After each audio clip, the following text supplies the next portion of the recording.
Hi guys, this is an instructional video if you've chosen essay as your preferred format. I want to start by saying it's very important that you're on time. A late arrival to class means less time for you to complete the work.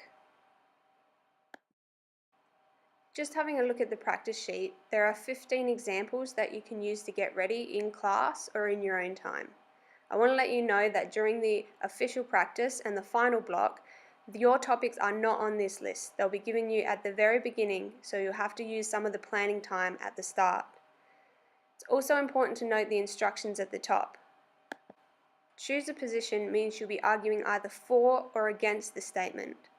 It also says that you have to persuade the reader, so what you're producing is a persuasive essay, and you need to keep that in mind when you're choosing your language. After you've chosen your topic, you need to open a word processor like Pages or Word. There are 4 things you need to write on top: your SACE number, your full name, your format, which is essay, and the topic that you've chosen. Now I'd like to walk you through the structure of a persuasive essay.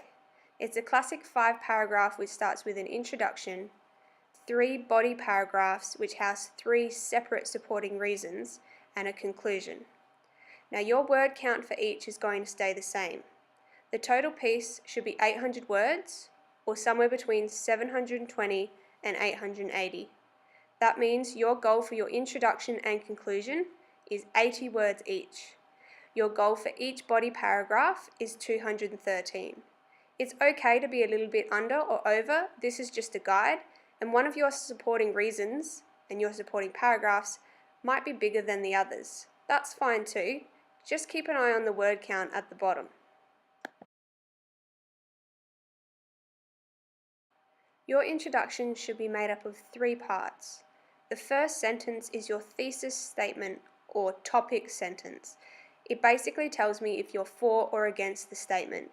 Keep it strong and don't use first person. Avoid I whenever you can.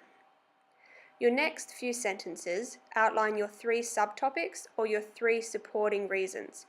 You can lay this out any way you like, in different sentences or in one giant one.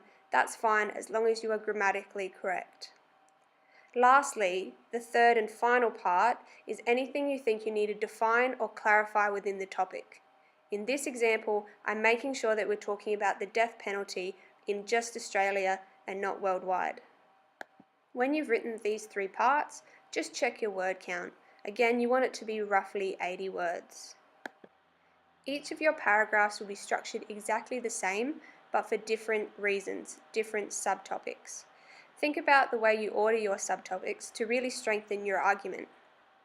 The first sentence, the topic sentence, tells me what the paragraph is about.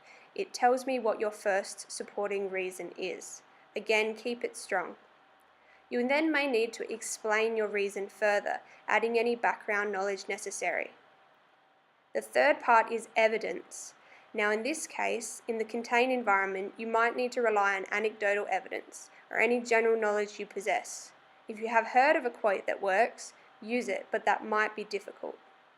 And the last and final part is a linking sentence, a single sentence which has the option of linking to the next paragraph or supporting reason, or linking back to the overall topic. In this example, we've linked back to the essay topic. Your conclusion in many ways is a mirror of the introduction. It's 80 words just like the intro, and the first sentence is the same. It repeats your thesis statement or topic sentence. It repeats that you are either for or against the statement. And the second part is the same also. It repeats your 3 reasons, sometimes in a little more detail that's become revealed in the body paragraphs, or sometimes exactly as you stated them at the beginning. It's only the third part of the conclusion that is different. The third part is a closing statement. This is some sort of moral message or final thought. The important thing is just not to add any new supporting reasons or information. You really are finishing up in that one sentence. Finally, at the end of the block, you should leave at least 10 to 15 minutes to look back and review, catch any spelling or grammar mistakes, cut or add to your word count, and rephrase. Finally, look at the word count and write the number at the bottom of the page. That's it, you're done.